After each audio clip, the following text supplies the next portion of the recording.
Hi guys, welcome back to Golden Reviewer. Here we have two Galaxy S21 Ultra, and both of them are upgraded to the June update, which is the latest as of now.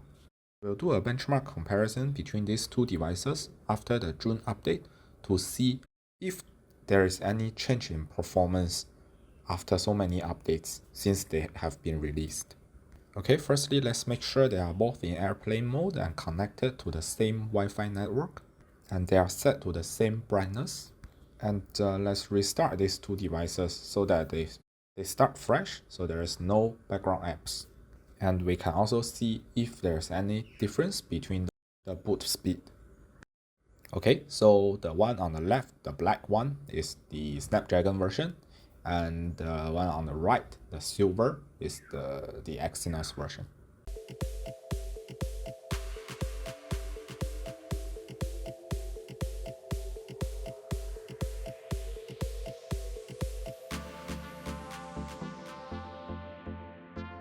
Okay, it seems to me that the Snapdragon version actually boots up faster. Okay, to be honest, I'm not sure whether this is the case before the update. I didn't really do a proper boot up speed comparison between the two, but at least now after the June update, it seems that the Snapdragon is faster in booting up. Okay, now after about 20 seconds after the Snapdragon variant had finished boot up, the Exynos also finished, so the difference of 20 seconds seems quite significant to me here. And I don't really know what Samsung did to cause this difference. The first test will be Geekbench 5, and just to make the test fair, we have actually left these devices idle for a few minutes after the boot up to make sure that they finish all the boot up process and also they are cool to the touch, so that it will be fair and neither of the device will be throttling more. Okay. Right, so we see that in this test, the Snapdragon variant actually takes the lead. And the Exynos version actually scores a bit worse than my previous tests. And here, both for the multi-core and single-core score, the Snapdragon has about 18 to 19% lead over the Exynos sibling. Okay, now let's move on to our next test, which is Antutu benchmark. And also, I've made sure that I let the devices stay idle for a while in between each test to make sure that they have sufficient time to cool down so that the comparison is fair.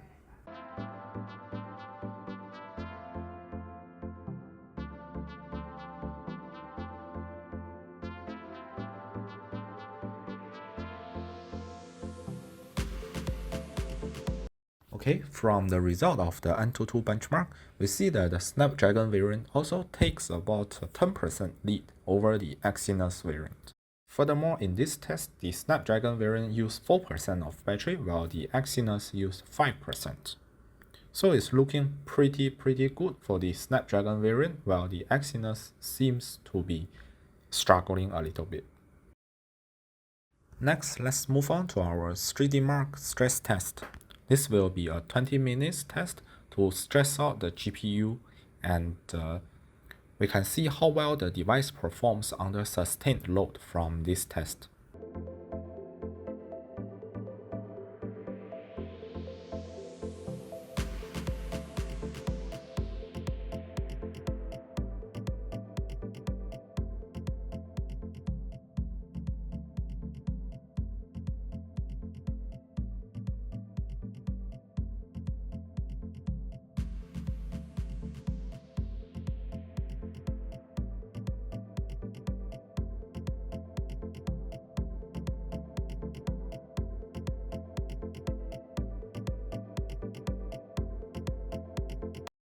In this test, it seems that the Exynos actually performs a little bit better than the Snapdragon, both for the stability and peak performance and also the lowest performance.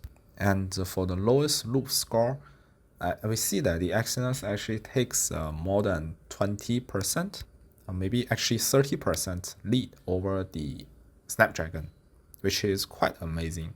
However, the Exynos used only 6% of battery for the test, while the Snapdragon used 8%. So I think the higher performance does has a cost, which is more battery drain. But the temperature seems okay. It's only 1 degree higher than the Snapdragon. So in this test, I think overall the Exynos 2100 performs quite well. Okay, lastly, let's do a GFX benchmark. So this is a pure GPU test, and it just tests the peak GPU performance of these two devices. Alright, so in this benchmark, we see some mixed results. For some of the tests, the Exynos is faster, while for some of the tests, the Snapdragon is faster. So we don't have a conclusive result here. And I think maybe it's just due to the GPU architecture.